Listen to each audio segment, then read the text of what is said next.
Y durante esta jornada en la Comisión de Derechos Humanos del Senado se discutirá el proyecto de ley que concede indulto general a los detenidos durante el estallido social.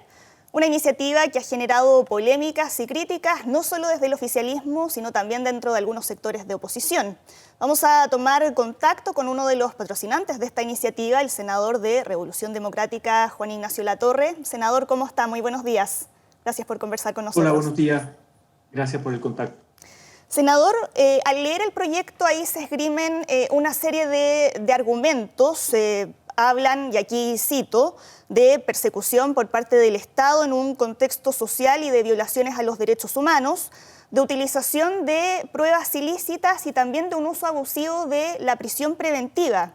Y es en ese último punto en que me gustaría detenerme porque ¿qué pasa ahí en el caso de delitos graves en el marco del estallido, como porte de armas, incendio, por ejemplo?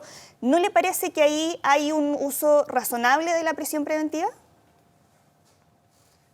A ver, la prisión preventiva y según estándares internacionales debería tener un tiempo acotado. Se dice 6 meses suficientes para tener a alguien privado de libertad mientras se inicia la investigación y se presentan las pruebas que ameriten que esa persona está, digamos, sería responsable de algún delito grave.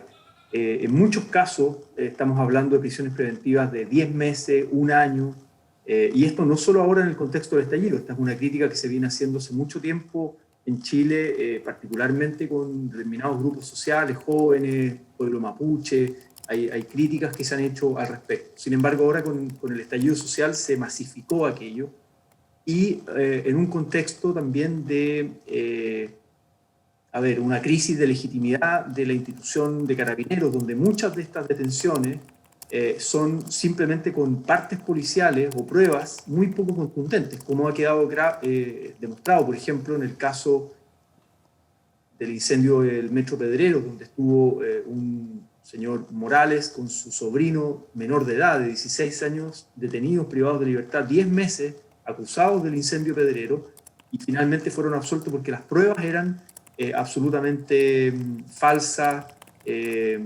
Han habido muchos casos también de montaje. Entonces, la Administración de Justicia debería tener un estándar probatorio mucho más alto, sabiendo el contexto de crisis en el que estamos. No estamos en un momento normal de nuestro país, no fue un momento normal el estallido social, las graves violaciones a los derechos humanos también por parte de agentes del Estado, donde hubo una persecución, una criminalización de la protesta social. Recordemos que el presidente Piñera le declara la guerra al pueblo de Chile y eso trae consecuencias en el fondo en violación a los derechos humanos durante varios meses. Y muchas de estas detenciones, insisto, están siendo sustentadas en pruebas muy poco contundentes, muy poco falsas, o muy falsas de alguna manera, donde terminan siendo absueltos y donde esas prisiones preventivas son muy largas, más allá de los estándares recomendados. Sí, senador, usted ponía ejemplos de casos en que se presentaron pruebas que eran falsas, pero también en todo este abanico que pretende abarcar el proyecto, también hay distintos tipos de situaciones. Entonces, en ese caso, ¿no se debiera examinar caso a caso cada uno de los procesos pendientes? A ver, a mí me han planteado muchas veces el tema del caso a caso. Yo estoy de acuerdo y si la justicia, la administración de justicia, el gobierno que se querella en muchos de estos casos, por ejemplo, por ley de seguridad interior del Estado, tuviera otra actitud justamente de poder distinguir el caso a caso, es decir, aquellas personas que efectivamente se aprovecharon del contexto de estallido social, de protesta social, de revuelta popular, para cometer delitos, para saquear centros comerciales, para incendiar y dañar la propiedad. Bueno, si esa fuese la actitud, no estaríamos en el contexto actual. El problema es que llevamos más de un año y esa no ha sido la actitud. Y por eso es que nosotros, cuando hablamos con la presidenta del Senado, Adriana Muñoz, y otros senadores para patrocinar esta iniciativa, fue justamente involucrarnos desde nuestras atribuciones como legisladores porque nos hemos involucrado también escuchando a las agrupaciones de familiares de los presos de la revuelta que llevan más de un año golpeando puertas y justamente buscando el caso a caso, diciendo, oye, mi hijo lleva no sé cuánto tiempo privado de libertad, además en contexto de pandemia, sin visita, etcétera, y no ha tenido ninguna respuesta, incluso para, por ejemplo, el cambio de medida cautelar, para arresto domiciliario. Sabemos que hay, por ejemplo, asesinatos graves de agentes del Estado, el caso Catrillanca u otros, en que la medida cautelar es arresto domiciliario, ¿no? Y más aún en contexto de pandemia, donde hay que evitar la sobrepoblación en las cárceles. Bueno, eso no ha ocurrido acá, y por eso es que nosotros desde nuestras atribuciones legislativas, este es un proyecto de ley completamente amparado en la actual Constitución, que desde una iniciativa legislativa en el Senado, que tiene que ser solo en el Senado, se ingresa por ahí un proyecto de ley de indulto general, a diferencia del proyecto de ley de indulto, o más bien, más que un proyecto de ley, la decisión de indulto particular del presidente de la República, que es solo una atribución de él. Sabemos que Piñera, por ejemplo, ha indultado a criminales de lesa humanidad en su gobierno, en su segundo gobierno, y en el primer gobierno indultó también a un número significativo de personas privadas de libertad por delitos mucho más graves, diría yo, que los que están por el contexto del estallido social. Eso es una prerrogativa que tiene, una facultad que tiene solo el presidente de la República, pero vía ley lo podemos hacer los senadores y es nuestra contribución de dejar de esconder el problema bajo la alfombra para enfrentarlo como sociedad, como Estado en su conjunto, poder legislativo, judicial y poder ejecutivo.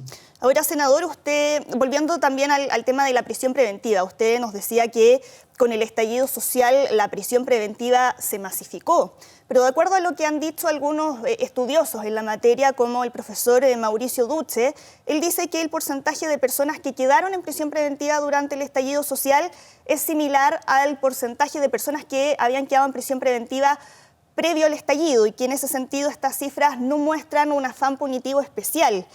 Usted también mencionaba que esta crítica al abuso de la prisión preventiva se viene haciendo hace mucho tiempo. Entonces, desde ese punto de vista, ¿no se requiere tal vez una solución más estructural a ese problema específico en vez de plantearlo como un indulto para este caso en particular? A ver, son dos cosas que están relacionadas. Yo estoy de acuerdo con un cambio estructural. Ahora eso requiere iniciativa del Ejecutivo, no una simple iniciativa legislativa, porque involucra cambios en el sistema de administración de justicia, y probablemente yo creo que muchas de estas cosas, que yo creo que de fondo hay una crítica social que se viene haciendo al sistema de justicia en Chile de desigualdad de trato, ¿no? De un sesgo de clase, porque cuando hay delitos, digamos, delincuentes, por decirlo así, o delitos cometidos por personas de clase social pobres, vulnerables, excluidos, se les aplica todo el peso de la ley, toda, digamos, la carga de una prisión preventiva, ¿no? Privación de libertad por varios meses o por un año, esto en muchos casos, insisto, de jóvenes, sectores populares, pueblo mapuche. Sin embargo, para delincuentes de cuello y corbata, corrupción, políticos corruptos, ahora vamos a ver la formalización de 800 funcionarios o personas vinculadas al ejército, algunos en retiro y otros activos, también por corrupción, por fraude al fisco. Vamos a ver cuántas de esas personas terminan en la cárcel. Probablemente en muchos casos sea simplemente arresto domiciliario en sus casas, y otros ni siquiera, solo pagan una multa. Estamos hablando de empresarios que, portonazos, digamos, de grandes empresarios que pagan una multa, incluso les rebajan la multa. Entonces hay una desigualdad de trato, y probablemente toda esa discusión más estructural, más de fondo, del sesgo de clase a la hora de impartir justicia en nuestro país, tal vez debería ser una conversación del proceso constituyente. Entonces nosotros estamos simplemente con algo muy acotado. Ojo con las cifras. Las cifras, hay muy poca transparencia en las cifras. Sí, ahí también hay diferencias entre las cifras que aparecen en el proyecto y las que han dado desde la Defensoría Nacional, por ejemplo. Hay cifras que se contradicen desde entrevistas que dan algunos defensores en La Tercera, otros Ministerio Público en el Mercurio, oficiales, cifras oficiales. Nosotros hemos pedido desde la Comisión de Derechos Humanos del Senado y también desde la Cámara de Diputados y no se han entregado. El INDH, el Instituto Nacional de Derechos Humanos, se ha quejado por esta falta de transparencia en las cifras. Hay contradicciones en las cifras oficiales, o sea, hay algo que está oculto. Hay cifras, por ejemplo, que dan cuenta de detenciones ilegales que subieron un 77% las detenciones ilegales en el contexto del estallido social respecto al año anterior. Entonces, claro, cuando usted me dice las prisiones preventivas se mantiene el porcentaje, pero de un universo mucho más amplio de detenciones y formalizaciones. Estamos hablando de formalizada. Acá una especie de pesca de arrastre, digamos. Lo mismo que la represión. Cuando hablamos de graves violaciones a los derechos humanos, tiene que ver con que Carabineros no usó la fuerza proporcional para personas que están cometiendo delitos, sino que pareciera ser que hubo una represión indiscriminada. Por eso tenemos la cantidad de víctimas de trauma ocular, o tenemos los casos dramáticos de Fabiola Campillay, que era una persona que estaba saliendo de su trabajo, volviendo a su casa y quedó ciega producto de un disparo de Carabineros, de una bomba lacrimógena al rostro. Entonces, eso ocurrió de manera masiva e indiscriminada. Lo mismo en cuanto a estas detenciones, en cuanto a estas formalizaciones.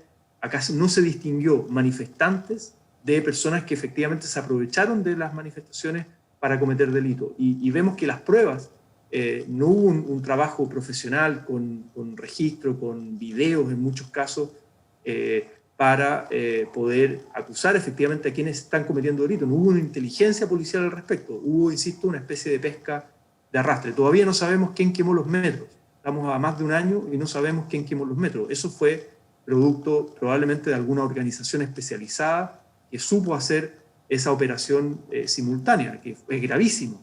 Todavía no tenemos investigación y hay investigación negligente, lo ha dicho recientemente bomberos, digamos, ha habido una investigación negligente a la hora de justamente tratar de pesquisar de quién son los responsables en la quema de los metros. Senador. De metro. Sí, me gustaría también llevarlo a otro tema y recoger cuál es su impresión del último fallo del Tribunal Constitucional, que declaró inconstitucional la reforma que habían presentado diputados de oposición por el segundo retiro del 10%. Sí, yo creo que el TC cada día más pierde legitimidad. El TC se ratifica esta crítica que se hace política de que funciona como una tercera cámara legislativa. Nadie entiende cómo un proyecto de ley que fue aprobado por inmensa mayoría una primera vez fue promulgado por el actual gobierno, ¿no? Fue una reforma constitucional. Y el segundo retiro, un proyecto similar de las mismas características, el gobierno lo envía al TC, el TC empata prácticamente y dirime la presidenta del TC, que fue, sabemos, muy cercana, una asesora significativa, jefa de asesores, digamos, de gabinete en el segundo piso durante el primer gobierno de Piñera. Entonces, claramente el TC hoy día funciona más como una cámara política, que en este caso, por un voto que dirime la presidenta del TC, cercana al presidente, termina respaldando una línea política que es evitar un tercer retiro por esta misma vía, evitar el impuesto a los ricos por la vía de reforma constitucional u otras medidas de iniciativa legislativa excepcional, porque estamos en una pandemia y una crisis social derivada de la pandemia, en un momento excepcional que va a durar todo el 2021 probablemente, que es el último año del presidente Piñera. Entonces, el TC lo que hace es cubrir las espaldas y cuadrarse con una línea política del gobierno de Piñera. Y frente a eso, senador, ¿qué va a pasar entonces con el proyecto de tercer retiro que ya está siendo, que ya había presentado la diputada Pamela Giles? Bueno, si uno toma esta votación, seguramente ese proyecto va a ser declarado inconstitucional. La pregunta es cómo el gobierno se anticipa a ese escenario y en vez de andar en choques o en pugnas institucionales con el Congreso, usando al TC como tercera cámara, que yo creo que es una institución que va a haber que cambiar radicalmente en la nueva Constitución, tiene que haber un control preventivo, un control de constitucionalidad de las leyes, tiene que haber, como existe en muchos países, pero no esta tercera cámara política, ¿no? Y todo este sistema de nombramientos políticos binominales, etcétera. Yo creo que eso hay que cambiarlo completamente en la nueva Constitución. Entonces, el gobierno acá debería tener un plan para el último año de apoyo a las familias, ¿no? De apoyo a las familias que lo van a seguir pasando mal, que hay incertidumbre con respecto a la crisis. Ahora retrocedemos en fase acá en la región de Valparaíso, en la metropolitana. El tema de las vacunas va a ser lento. tenemos todo un 2021 probablemente con mucha incertidumbre y mucha vulnerabilidad social derivada de la crisis y de la pandemia, y por lo tanto la pregunta es para el último año del gobierno del presidente Piñera, si se va a atrever o no a tocar, por ejemplo, las grandes fortunas con algún impuesto a los súper ricos que sea iniciativa del Ejecutivo, que no sea del Legislativo, que sea del Ejecutivo. A mí me da lo mismo, que venga con la firma de un diputado, un senador, o que venga con la firma del presidente de la República. Lo que me interesa es llegar con propuestas y respuestas pertinentes a tiempo a la ciudadanía, a la familia, y contribuir a la justicia social. Acá los súper ricos están pasando piola, como se dice, absolutamente, el gobierno no los está tocando y le queda un año de gobierno. Entonces la pregunta es si se van a poner la mano en el bolsillo para contribuir a la crisis, para contribuir al bien común, y eso es iniciativa del presidente. El presidente puede mandar un proyecto de ley simple, un proyecto de ley con mayoría simple, para aprobar, por ejemplo, un impuesto a los súper ricos y que eso se traduzca en una renta básica de emergencia, un ingreso familiar de emergencia para paliar la crisis y que no tengan que seguir usando los pocos ahorros que ya les va quedando en el fondo de pensiones y la crisis, que no la sigan pagando las y los trabajadores. Bien, senador Latorre, muchas gracias por haber conversado con nosotros en Mega Noticias Alerta. Que esté muy bien. Muchas gracias a ustedes, que tengan buen día. Buenos días.